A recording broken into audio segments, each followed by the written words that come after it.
Kakia no temptek na wako magnak. Kanaskum tinawal. Nista ne naskamun. Kakia esquevak napeak. Ogema oskayak. Kanaskumtin. No tainans manatul kanaskumtin. Algonquins se inishnabek kanaskumtinawal. Nista. My friends and relatives, I'm very happy to be here. I'm speaking Cree. I acknowledge everyone here as my relatives and friends, and Nista, me too, shake hands and greet you all in a humble, respectful way. And I acknowledge the men, the women, the elders, the youth, and as well our Creator for this beautiful day, and the Algonquins for hosting, if you will, this gathering here. And so I'm going to take you on a bit of a journey. I always go past, present, future. And I always think about it as Indigenous peoples, First Nations people. And I'll say you're all my relatives. I'm going to say it that way.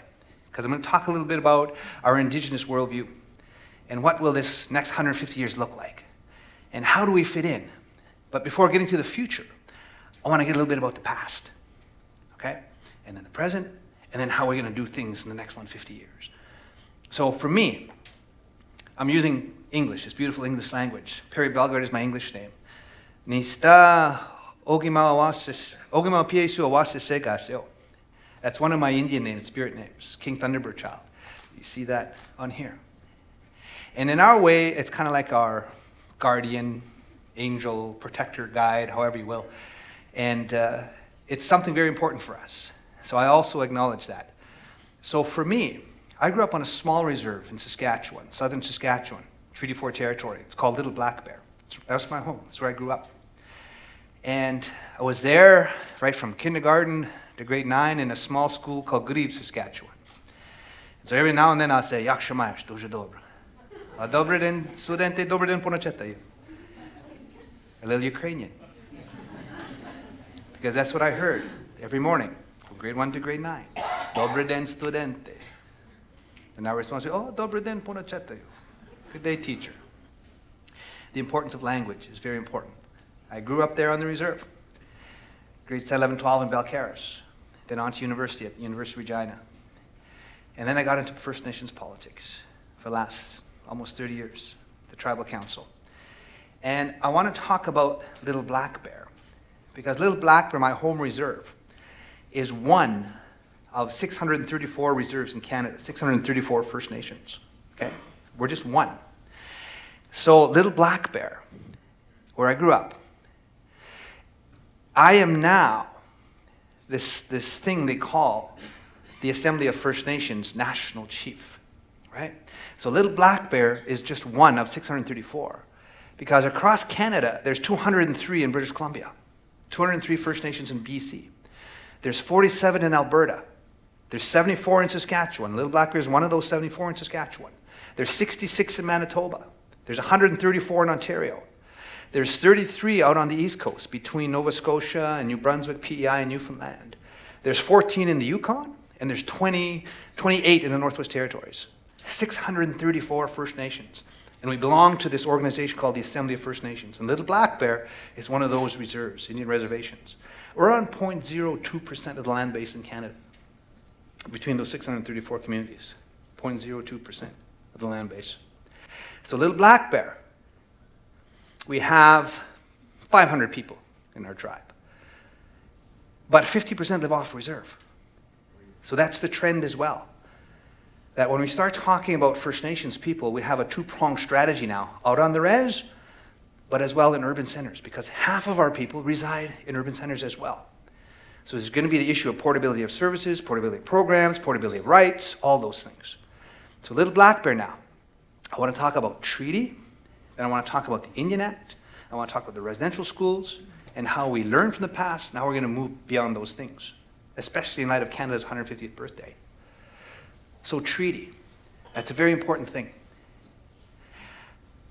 We say we're all treaty people, but Little Black Bear was the chief, one of the chiefs, that met with Alexander Morris, the Crown's commissioner, the treaty commissioner that came out west.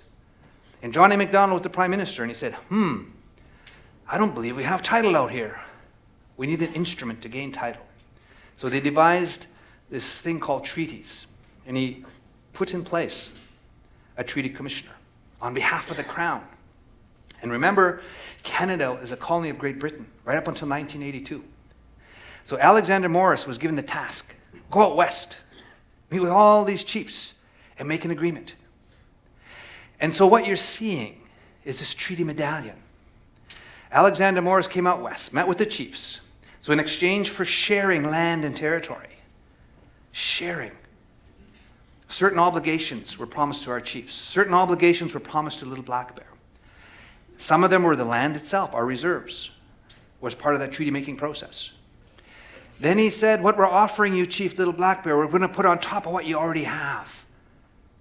And that's an important phrase. What we're offering you, we're putting on top of what you already have. Because we already had our own systems of government. We had this right to self-determination. And so what we're placing is on top of what you have. So in exchange for land, we will promise you, when you're ready to settle down on your reserves, we'll put a little red brick schoolhouse and teach your children the cunning of the white man, the spirit and intent to education. And at the house of that Indian agent, we'll put a medicine chest clause, so when your people are sick, in times of pestilence and famine, we will look after you. Spirit and intent to health care. And then, yes, we're going to be able to continue your avocation of hunting and fishing and trapping and gathering throughout the tract surrendered. Always being able to hunt. I grew up hunting. I grew up fishing. That's how we survived. So hunting rights, gathering rights, and then annuities. $25 for the chiefs, $15 for the headmen, $5 for every man, woman, and child. Annuity payments. And then the treaty medallions. And this is an important symbol. Because you see the European. Can you tell which one's the European? The coming together. The shaking of hands. The hatchet is buried. And then you'll see this phrase, I grew up listening to this phrase, as long as the sun shines, the rivers flow, and the grass grows, that this treaty will remain in effect for generations now and those yet unborn. All symbolized in that treaty medallion. Queen Victoria on the back. Relationship with the crown. Very important because this captures everything about the sanctity of contract. And it was more than just a coming together shaking hands, but the hatchet is buried that there would be peace between our peoples. And those principles of mutual respect and peaceful coexistence. To live together in peace. To share the land and resource wealth of this great country now called Canada. That treaty medallion is very important. And this last piece to this treaty, it was a covenant. We always say the sacredness, that sanctity of agreement, the sanctity of contract. The Creator is watching. So this is an important piece. So we have inherent rights, Aboriginal rights, but treaty rights are important to our people. And we're all treaty people because the rights to use the land. You as individuals, your grandfathers, your grandparents, your great-grandparents, the right to use the land through a treaty-making process. But remember that, peaceful coexistence, mutual respect. That's treaty. And then, we didn't get a Treaty Implementation Act. We were given an Indian Act in 1876. Was put in place. And it's 2017. We still have this Indian Act. And I always go, did you know, under this Indian Act, that it took away our traditional chiefs and our clan mothers and our way of governance, and they imposed a 2-year elective system for chiefs. In fact, in Cree, we used to call them Ogimao, high-up leaders. But because of this Indian Act, we made up a word, Okima Kan, phony chief, Indian Act chief. So we have Kak Ya Okima Kan. Everybody's an Indian Act chief now, very few Ogimawak. But Indian Act did that. 2-year elective system. And as well, did you know under the Indian Act, right up until 1951, we didn't have access to legal counsel. It was illegal for a lawyer to give legal advice to a treaty Indian, right up until 1951. And did you know, under that Indian Act, you couldn't leave the reserve without a permit or a pass from the Indian agent. You couldn't leave the res.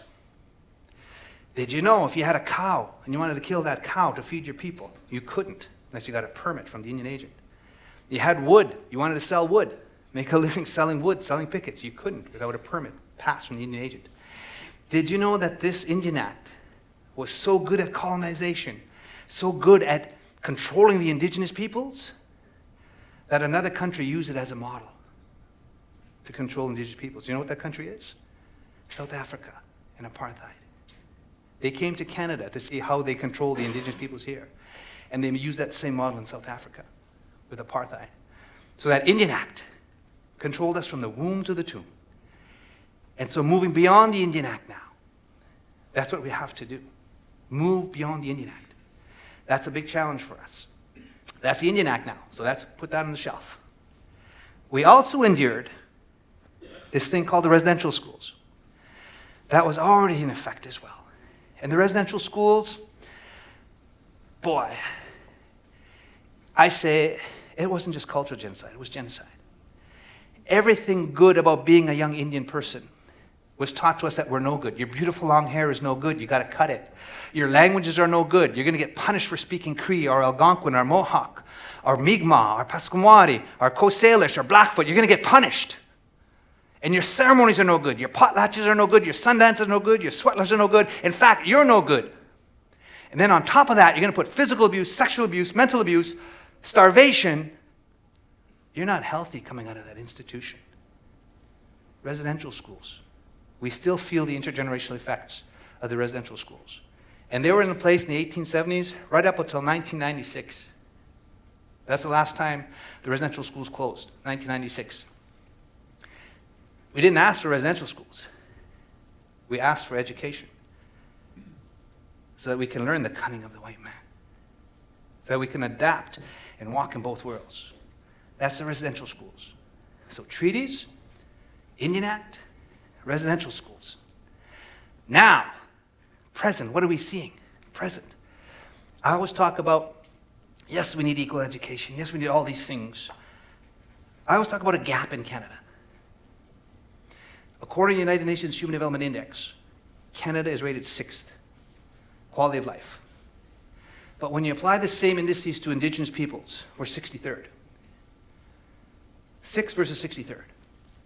This is what has to be addressed. This is what has to be closed, because this gap represents everything we talk about all the time. It represents the overcrowded housing, the black mold, the 132 boil water advisories.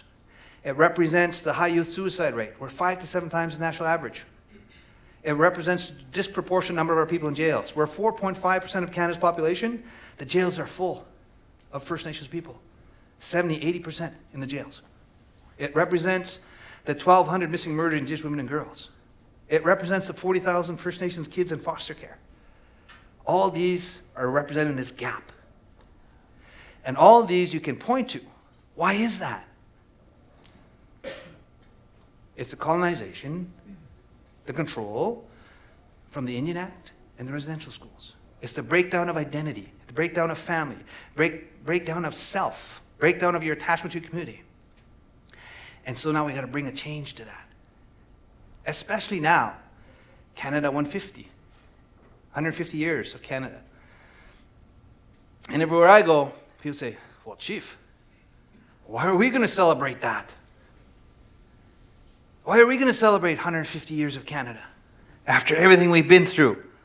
You know, it's almost like we say we put a little plus there. For us as First Nations people, it's not only 150, it's over 150 that we've had contact in this great country called Canada.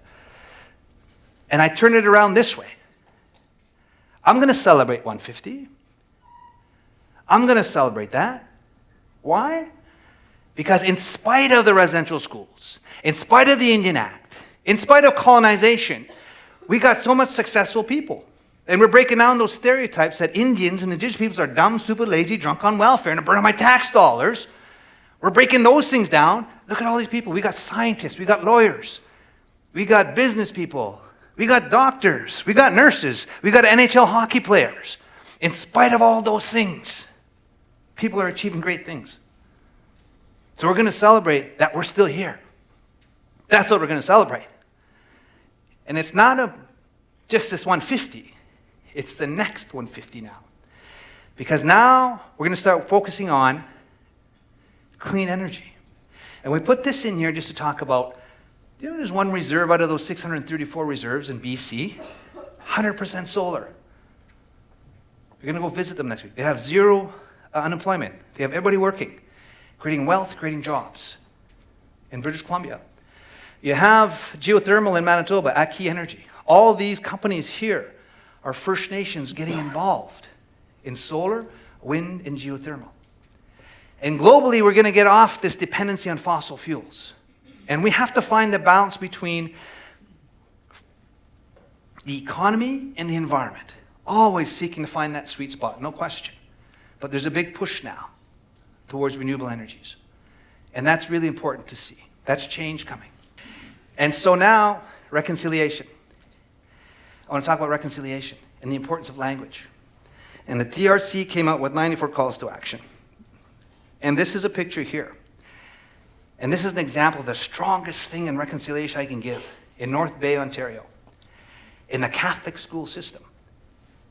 I went there with Chief Scott McLeod, the board chair in the Catholic schools in a grade 4 class. And the kids from Nipissing are bussed into town. And they wanted to show me this grade 4 class in the Catholic school system. So we walk in, and the drums were going. Everybody was singing. In this class of 13 students, there were 7 Indigenous and 6 non-Indigenous. 13. You can see them. And they were all singing. Everybody was singing. Welcome song. And then they smudged. Everybody smudged with sweetgrass and sage. And then they all started speaking Ojibwe. They said, "Oh, Perry Bellegarde and Desnakos." You know, Perry Bellegarde is my name. They all introduced themselves in Ojibwe. North Bay and Dunjuba. I live in North Bay. Not only the Indigenous kids, the non-Indigenous kids. And there was so much pride and validation and acceptance. We're speaking this beautiful English language. Mais oui, je parle français un petit peu, mes amis. Bienvenue tout le monde. C'est très important dans mes yeux. Language and identity and acceptance. And so the myth we say, was Canada just founded on only 2 nations? English and French? When we have over 58 different Indigenous nations across Canada that opened up our hearts and minds and lands to really develop this great country we have. That was a strong example about reconciliation. And the children led that way. The children accepted it. And there was so much pride. They're leading in a good way. That's something that has to be supported when you start talking about reconciliation, the importance of language, bringing it back. It's pride. My last point, how we're all connected. And this is my last point about our worldview. We're all related. And as people, we don't see black people, we don't see yellow people, or red people, or white people. We're the two-leggeds. We're the two-legged tribe. And when we go to ceremony, we acknowledge, of course, the Creator, and the ones that sit in the east, south, west, and north. We'll acknowledge Mother Earth, Father Sky, Grandmother Moon, Grandfather Sun, our relatives, the star people, the male plants, the female plants. We'll acknowledge all those things, because we're all part of that family. And then we'll acknowledge those 4 grandmother spirits that look after the waters. The rainwater, the fresh water, salt water, and then the power of women when life comes. Water breaks. There's a grandmother that looks after all those things. There's 4 of them.